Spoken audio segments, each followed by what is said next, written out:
Hi, my name is Mads. I'm from Norway and I have dyslexia and dyscalculia. And in this video, I'm going to talk about my story really dealing with the learning differences. So I started in school in 1999 in Norway and I was really interested in learning and very excited to start school. It didn't take long, however, before I realized that things were not the way that I expected. I remember doing homework because homework was one of my biggest enemies, so to say.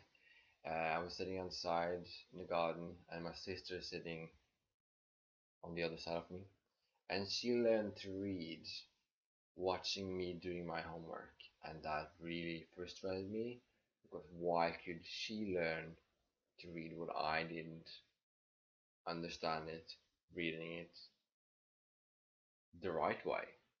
So from that day on, I did homework in my room alone. My mom is dyslexic as well, and she told the school like, "Hey, he might be dyslexic. Maybe we should do something here." However, the school I went to, they didn't really do much. They put me in a room and made me do some puzzles to check if I was stupid. So they said, and I had no problems doing the puzzles, but I didn't learn anything. One of my biggest problems was, as I said, homework. I sat about 6 or more hours every day with homework and really tried to understand. And as you can imagine, that made me very tired and didn't have much free time. Fortunately, my parents realized this and told me like you're not allowed to do homework more than at least 3 hours after school, otherwise it will be just way too much for you. I was diagnosed with dyslexia in 5th grade thanks to my brother really. My brother was born deaf and eventually started to hear after his ear operation, and he had a speech therapist, and my mom told the speech therapist like, check my other son for dyslexia, please. And surprise, I had dyslexia. I was the first one, or one of the first ones at that school to get a diagnosis, and I received all the support tools at the time, though no one was able to tell me how to use them. So I figured out that myself. The biggest thing about being diagnosed was that I got an answer to okay, so I am not stupid. Okay, cool. I just learn differently. Okay. And I started to think a lot. Look at if I learn this way and these people learn a different way, what do I need to do in order to learn the way that I need to learn? So I started to explore myself, turn dyslexia into something positive because I realized that why would I be feeding this like sadness and negativity? I had goals, I had aspirations, and I wouldn't let this stop me from achieving these goals. So I turned it into something positive. Yes, I failed many times throughout my years after that point. And yes, that is horrible when you work really hard and you fail. But regardless, I was like, okay, continue. You will get where you want to go. Just continue. So I did. I turned it into something positive. I researched a lot about what dyslexia is on early YouTube, early Google, and find videos and found information that made me satisfied. Started to take action in terms of boosting my own confidence, which was very low, and I started to implement more drawings, and eventually realized that I learned by drawing. I learned by using drawings as notes and eventually I also could use this with pictures that I didn't draw myself. So pages like Instagram and Tumblr today are great. I have used in the past as a great tool, really, so I can go back and remember what happened around that time when I reposted or posted that picture. This led me, for example, to use comics such as Donald Duck and Japanese cartoons, manga and anime, to teach myself certain things. I especially used Pokemon a lot, as I knew all the names of the Pokemons. So I used them to teach myself like the periodic system and other things throughout the school. This was Pokemon was also my introduction really to English, as you know, I struggled with Norwegian, so English was also extremely difficult. But using Pokemon and other games, and eventually also going into other Japanese cartoons with which were subtitled in English. So I got if I wanted to watch this series, I needed to read, which I did, and from all these techniques I used, I eventually got very good at English, though I couldn't write at all at this point. Math was also something I really struggled with, which all changed when I went to secondary school, where I got a teacher who checked me for dyscalculia, and she was such a wonderful teacher because she was able to explain math to me in a way that I got really high grades in math, and she showed me ways that I could understand math in my way. When I lost her, my math grades also suffered heavily. So that just shows how important there is to have a teacher that actually are able to see your way of learning. She also taught other my other student, no, her other students in my class uh, to explain to me in the way I understood. English in secondary school, I continued to watch cartoons and movies and got good understanding from them, but my vocabulary spoken and written was still poor, though my understanding was great. In fact, I actually bought a book at this point about dyslexia called The Gift of Dyslexia by Ronald D. Davis. I highly recommend that you, as a dyslexic individual or teacher or parent, have a look at this book because it's great. It helped me understand myself even further. I grew up a lot through secondary school. I became a lot more independent, a lot more confident, and really changed my way of learning. And I was at this point very comfortable talking about being dyslexic and comfortable sharing my stories and telling the teachers that you need to give me my rights. I eventually continued into high school where I studied art, which was so important to me. I was able to finally do art every day and be in an environment that was absolutely what I needed, meeting like-minded individuals. At this time, I got even more confident in myself, yet my grades that wasn't directly linked to art were suffering, not because I didn't do it. I worked my ass off for it, uh, but in topics like English. I had an English teacher that did not understand that you can't put me on a PC and make me play this game. How many double letters are in the word? I didn't learn anything from that, and she got really frustrated by me that I didn't improve, even though I told her like this is not the way. Yet I was promised a good grade in English after a presentation I did about anime, which I did good at. However, it I still received a low or pass grade, just barely pass grade in English, which was very demotivating. Yet I knew within myself that I could perfectly speak English. I understood everything.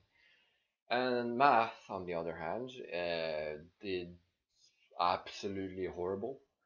The teachers was not at all able to explain to me the way I needed, and they even put us in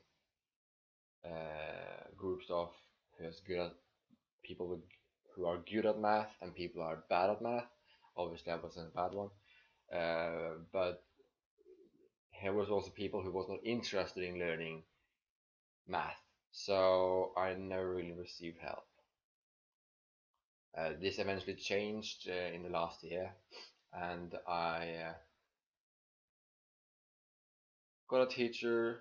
You know, he was good, but he wasn't able to explain to me the way I needed. So I learned nothing, and I failed the math exam 3 times, and I made it my fourth attempt after doing military, as it's compulsory in Norway. And I had a good math teacher in the military who taught me techniques that I hadn't been showed before, which worked for me. And the fourth time, as I said, I managed to get a pass, which I'm very happy about. I decided to continue my education and follow my dream now that I finally could focus completely on what I wanted. So I decided to move to England. I never at that point went to an English speaking country. I never ever been to England, but I decided to go there. I had to take a test to prove that I could indeed speak and understand speak and understand English, especially since my grade was so poor. But I did good, and I went to study animation and visual effects at Falmouth University. Here I realized that I understand absolutely everything that was said, but I didn't dare to speak. So it took me about half a year to kind of get comfortable daring to speak and feel that I was understood. I realized that if I wasn't understood, there was someone else who could either speak Norwegian or I could use my drawing skills or even Google Translate or there was someone who could understand me some ways regardless, so I was good. This built up to be not a problem at all speaking, and over the yeah, and from there on jump to my last year. Actually, before that, I want to say that I had essays which went absolutely horrible because I couldn't write English yet, and you know I refused to ask for help because throughout my school years I figured out that you know people can't help me the way, so there's no need to ask for help, which was wrong. It was a huge mistake on my part, but I realized that if I wanted to continue my education in England, that I had to take advantage of the very good um, dyslexia support that they had in Falmouth University, and also with the help of a few friends, I managed to pass their essays. Now, forward into the last year, or right end of second year actually, when we started to the teacher told us to think about what we wanted to do for our third year film, which would be the main focus of the last and final year of the bachelor. So I decided that I wanted to make a film about how it feels to be dyslexic in today's society, based on my own story. It went through many changes, going from being close, very close to pretty much the story I'm told so far, to being more a generalization of everyone's struggle, so to say. I wanted to make this film to individuals with learning differences, to say to their friends, teachers, and family, like, hey, this is how I feel. This is not okay, we need to do something about this. That summer, before I started third and final year, I tried to write a script. I couldn't get my thoughts down. I got very frustrated. I got anxieties, very strong anxieties, because I hadn't had anxieties for a long time. So when I eventually got back, I decided I can't make this film.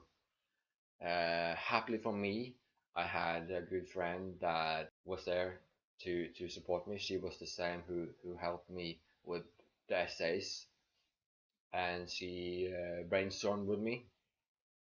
She understood how I thought and my thought process was, and it didn't take more than 5 minutes, 5-10 minutes, before I was able to write down my idea and create concept art quicker than ever before. Friday that week, I went up and told me about my idea, and I got written it. And from there on, I asked Katie Noel Wyman, our fellow student at the course, if she wanted to co-direct with me and co-produce, and she wanted to. And we asked about 7 people throughout the whole year to help us. Yet we ended up with over 60 students from the course who helped us out in different ways, and not everyone was able to work on it all the time. This was great because over half of them had learning difference themselves, and they contributed to the film and their elements to it and their feelings, which only made the film stronger. We didn't only make a film, we made a safe community to talk about all these things, which later on many of them approached me and said thank you so much. If it wasn't for you and Katie, we wouldn't be so comfortable talking about learning differences and our dyslexia, dyscalculia, whatever it was. But you made us proud of this, which is very nice to hear. The film was finished in the end, and throughout that year as well, several people said to me, Mads, you're actually very good at supporting people. You're good at helping people finding their way of learning, which was the same technique that I used on myself. I just reused it. This made me think that, hey, maybe I should study special educational needs. That's something I wanted to do when I was younger, but I didn't dare to. Now, with this short film, I Am Dyslexic, which is doing very well, it has won a lot of awards, and including the Royal Television Society award, which is one of the highest a student film can win in England. Me and Katie really worked hard to put it into as many festivals as possible. It's now been used for educational purposes in England, Norway, Sweden, Iceland, France, Cyprus actually, and many more countries, which I'm very grateful for, and which was my intent or our intent. And the film keep growing in views and popularity, which makes me very happy. This also led me to get in contact with the Norwegian Dyslexic Association, which wanted me to make book illustrations about dyslexia. I now work closely with them with several projects, both art projects to raise awareness of learning differences and for individuals with learning differences to get a feeling of mastery, and I work with them to make more illustrations and future films. So it's great. It's very great. I'm so grateful for where I am. This also led me to work with other associations such as ADHD, Norway, and so on. But I decided that I wanted to study special educational needs after my bachelor. After getting rejected in Norway for stupid reasons, I was like, okay, you know what? I did my education in England. Let's go back to England. I applied to Exeter University and applied to art in education and special educational needs course. I got into the art in education but was rejected for the special education one. At the time I was like, yeah, okay, at least I get art and some education. I'm okay with that. Woke up the next day, I was like, I'm not okay with this. I will get into special educational needs. I called the teacher and I wanted to interview with her. Was able to get that. I was able to sell myself and convince her that I indeed knew what I was talking about. I said, you know, I have at the time 23 years of experience dealing with dyslexia and dyscalculia.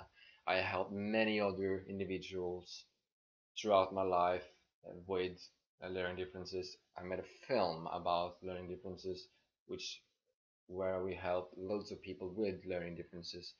I'm working with Dyslexia Norway. I have presentations about dyslexia and dyscalculia. At the time, I was illustrating the book. I was like, what more do you want from me? And I got in 1 year master in special educational needs. I'm so happy that it was only 1 year because I failed in almost every assignment. Not because I didn't know what I was doing. I absolutely had a good understanding of what I was doing. The problem was that I could not write English, and here I was doing academic master education in special educational needs without being able to write English. But I learned. I failed almost every assignment at least once, and I made it the second time. Despite of this, I understood. I knew all the knowledge. I learned a lot of new things, of course, but the core never changed. I still use the same things that I used when I discovered myself to help others and myself. In the end, for my dissertation, I wrote about dyslexia and feelings around dyslexia, and that I passed. So I used a year to purposely force myself to learn how to write English. I graduated there with a master in special educational needs. Now I am working as a freelancer, making awareness through art with animations and illustrations, and I go to schools and wherever really necessary to have presentations about how this feels living with learning differences. So yeah, that was the shorter version of my story really. Please check out my YouTube channel as well, where I currently are making videos more in depth about different parts and experiences that I had dealing with learning differences. I have many plans, and please also check out I Am Dyslexic, directed by myself, Johan Øgaard, and Katie Noel Wyman. Please follow me on social media for more updates and awareness about learning differences. And thank you for watching. Subscribe to this channel as well. Mads out. Bye bye.